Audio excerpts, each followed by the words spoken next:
Hi guys, এই ভিডিওতে আমি আপনাদেরকে দেখাবো কিভাবে পিনিটি মার্কেটপ্লেস থেকে প্রোডাক্ট অর্ডার করবেন। তার আগে দেখাবো মার্কেটপ্লেসে কিভাবে একটি প্রোডাক্ট খুঁজবেন এবং প্রোডাক্ট অর্ডার করার আগে প্রোডাক্টের কোন বিষয়গুলো দেখবেন। চলুন শুরু করা যাক।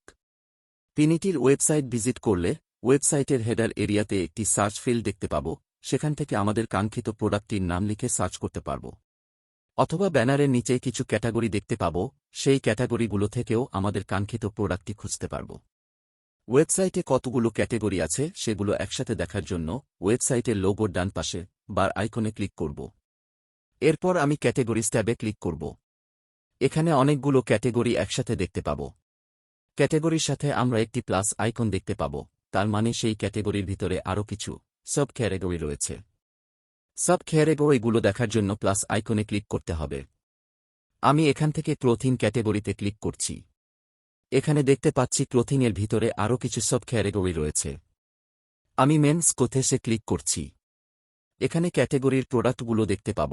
যদি কোনো প্রোডাক্ট দেখতে না পান, তাহলে ম্যাপের নিচে লোকেশন সার্চ ফিল্ডে আপনি বর্তমানে যে স্থানে আছেন সেই স্থানের নাম বা যে স্থান থেকে অর্ডার করতে চান সেই স্থানের নামটি দিয়ে সার্চ করতে হবে। তারপর প্রোগ্রেস বার থেকে দূরত্ব পছন্দ করতে হবে। এর মানে হচ্ছে আপনি যে স্থান থেকে অর্ডার করবেন সেখান থেকে কত দূরের প্রোডাক্টগুলো দেখতে চান সেটি ঠিক করা।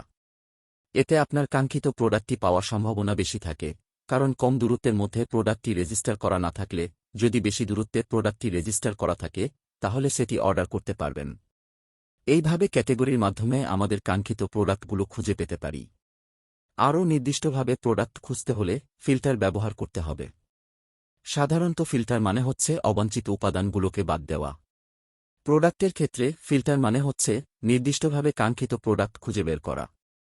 প্রোডাক্টগুলোকে ফিল্টার করার জন্য ফিল্টার বাটনের নিচে বার আইকনে ক্লিক করব।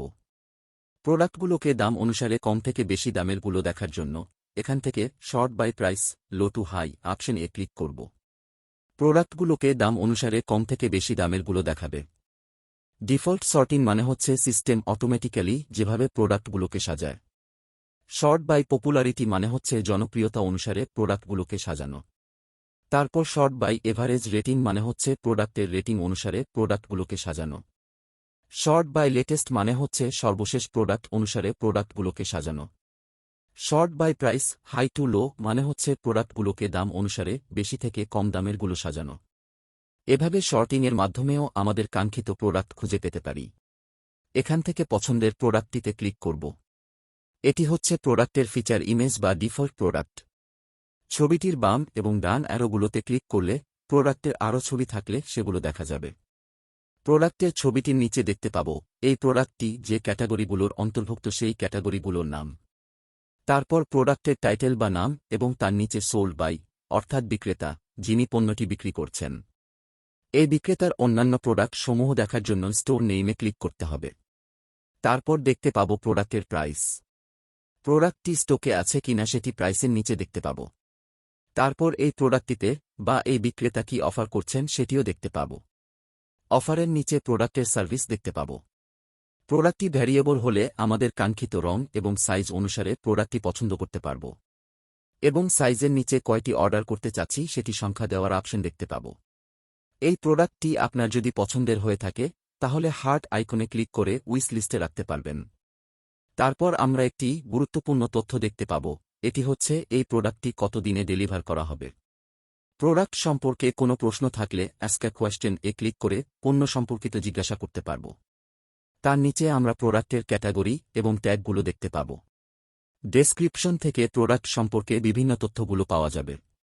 অ্যাডিশনাল ইনফরমেশন থেকে প্রোডাক্টের রং, আকার, ওজন এবং পরিমাপের তথ্যগুলো দেখতে পাব। রিভিউজ সেকশন থেকে প্রোডাক্টের রিভিউ বা মন্তব্যগুলো দেখতে পাব। বর্তমান প্রোডাক্টটিতে কোনো রিভিউ দেওয়া হয়নি। প্রোডাক্টের আরও অফার থাকলে মোর অফার্স সেকশনে দেখতে পাব। তারপর বর্তমানে যে প্রোডাক্টটি দেখছি সেটির বিক্রেতার নীতিসমূহ দেখানো হয়েছে। এখান থেকে জানা যাবে এই বিক্রেতা কিভাবে প্রোডাক্ট ডেলিভারি করে, টাকা ফেরত দেওয়ার উপায় এবং অর্ডার বাতিলকরণের নিয়মাবলী ইত্যাদি। ইনকোয়ারিজ সেকশন থেকে প্রোডাক্টের সাধারণ জিজ্ঞাসাগুলো দেখতে পাওয়া যাবে। প্রোডাক্টের সবকিছু দেখার পর প্রোডাক্টটি পছন্দ হলে আমরা বাই নাওয়ে ক্লিক করব। এখন আমি চেক আউট পেজে আছি। ভিউ কার্টে ক্লিক করলে আমার কার্টে কতটি পণ্য আছে সেটি দেখতে পাওয়া যাবে। কুপন মানে হচ্ছে একটি কোড অথবা নাম্বার। বিক্রেতা যখন কুপনের মাধ্যমে কোনো প্রোডাক্টের মূল্য ছাড় দেন, তখন সেই প্রোডাক্টের কুপন কোড বা নাম্বারটি এখানে দিতে হয়। পয়েন্টের মাধ্যমে প্রোডাক্ট কিনতে চাইলে এখানে অ্যাপ্লাই পয়েন্ট-এ ক্লিক করতে হবে। বিলিং ডিটেলসে বিল সংক্রান্ত তথ্যাবলী দিতে হবে, অর্থাৎ আপনি যেখান থেকে প্রোডাক্টের মূল্য প্রদান করবেন সেই ঠিকানাটি। যদি আপনি পিনিটির নিবন্ধিত ব্যবহারকারী হন এবং প্রোফাইল সেট আপ করে থাকেন, তাহলে স্বয়ংক্রিয়ভাবে আপনার নাম ঠিকানা দেখানো হবে। যদি নিবন্ধিত না হন তাহলে আপনার নাম ঠিকানা এবং অন্যান্য তথ্যগুলি এখানে দিতে হবে। তারপর মার্কেট প্লেসে নিবন্ধিত হওয়ার জন্য ক্রিয়েট অ্যান অ্যাকাউন্টে টিক দিতে হবে। আপনার বিলিং ঠিকানা ছাড়া অন্য কোথাও ডেলিভারি নেওয়ার জন্য শিপ টু ডিফারেন্ট অ্যাড্রেসে টিক দিতে পারবেন এবং নাম ঠিকানা দিতে পারবেন। অর্ডার নোট মানে হচ্ছে প্রোডাক্টটি অর্ডার করার সময় প্রোডাক্ট সম্পর্কে বিক্রেতাকে উদ্দেশ্য করে কিছু লেখা। অর্ডার করার পরে বিক্রেতা এই নোটটি দেখতে পাবেন। শিপিং মেথড মানে হচ্ছে আমি কোনো মেথডে প্রোডাক্টটি ডেলিভারি নিতে চাচ্ছি। আর্জেন্ট ডেলিভারি মানে হচ্ছে যত তাড়াতাড়ি সম্ভব প্রোডাক্টটি ক্রেতার কাছে পৌঁছে দেওয়া হবে। ফ্রি শিপিং মানে হচ্ছে কোনো শিপিং চার্জ নেওয়া হবে না। ফ্ল্যাট রেট মানে হচ্ছে নির্দিষ্ট পরিমাণের ডেলিভারি চার্জ। আর লোকাল পিক আপ মানে হচ্ছে মার্কেট প্লেসের ডেলিভারি পিক আপ অথবা ভ্যান থেকে নেওয়া। আমি এখানে ফ্রি শিপিংয়ে ক্লিক করছি। এরপর পেমেন্ট মেথড মানে হচ্ছে আপনি কিভাবে পণ্যের মূল্য প্রদান করবেন। ক্যাশ অন ডেলিভারি মানে হচ্ছে পণ্য হাতে পাওয়ার পর পণ্যের মূল্য দেওয়া। রকেট গেটওয়ে মানে হচ্ছে রকেটের মাধ্যমে পেমেন্ট করতে পারবেন। নগদ মানে নগদের মাধ্যমে পেমেন্ট করতে পারবেন।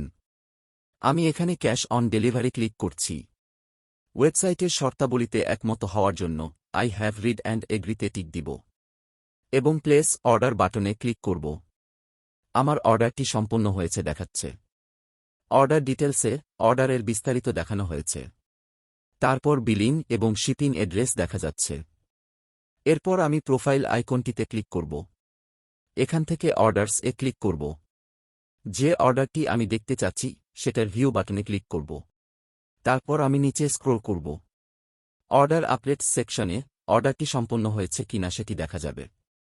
যদি অর্ডার সম্পন্ন হয় তাহলে ক্রেতার ইমেইলে মেসেজ পাঠানো হবে। এখানে একটি অর্ডার সম্পন্ন হওয়া মেসেজ দেখানো হলো। অর্ডারের কোনো নোট থাকলে অ্যাড ইওর নোটে লিখতে পারবেন। এতক্ষণ আমরা যা দেখলাম কিভাবে একটি প্রোডাক্ট অর্ডার করবেন। এখন আমরা দেখব কিভাবে একসাথে অনেকগুলো প্রোডাক্ট অর্ডার করবেন। প্রথমে আমি একটি প্রোডাক্ট পছন্দ করব এবং অ্যাড টু কার্ট বাটনে ক্লিক করব। কার্ট মানে হচ্ছে শপিং কার্ট বা ব্যাগ। কার্টে আরও প্রোডাক্ট অ্যাড করার জন্য উপরে বাম অ্যারোতে ক্লিক করব। আমি অন্য আরেকটি প্রোডাক্ট পছন্দ করে আবার অ্যাড টু কার্ট বাটনে ক্লিক করছি। আমি এখানে দুটি প্রোডাক্ট অ্যাড করেছি, আপনারা চাইলে আরও অ্যাড করতে পারবেন। এখন আমি ভিউ কার্ট বাটনে ক্লিক করব। অথবা হেডার সেকশন থেকে ব্যাক আইকনে ক্লিক করে এখান থেকে ভিউ কার্ট বাটনে ক্লিক করব। কার্টে আমার অ্যাড করা দুটি প্রোডাক্ট দেখতে পাচ্ছি। এখন আমি প্রসিড টু চেক আউট বাটনে ক্লিক করব। এরপর থেকে আগের মতো করে বিলিং তথ্য দিয়ে এগিয়ে যেতে হবে। তাহলে পিনিটিতে প্রোডাক্ট অর্ডার করার জন্য আমাদেরকে নিচে 7টি স্টেপ ফলো করতে হবে। স্টেপ 1 প্রোডাক্ট সার্চ করে প্রোডাক্ট পছন্দ করা। স্টেপ 2 প্রোডাক্টের তথ্য যাচাই বাছাই করা। স্টেপ 3 কয়টি প্রোডাক্ট অর্ডার করবেন তার পরিমাণ দিয়ে বাই নাও-এ ক্লিক করা। স্টেপ 4 চেক আউট পেজে বিলিং তথ্য যেমন বিলিং এবং শিপিং ঠিকানা দেওয়া। স্টেপ 5 শিপিং মেথড পছন্দ করা। স্টেপ 6 পেমেন্ট মেথড পছন্দ করা। স্টেপ 7 প্লেস অর্ডার বাটনে ক্লিক করে অর্ডার দেওয়া। সম্পূর্ণ ভিডিওটি দেখার জন্য ধন্যবাদ।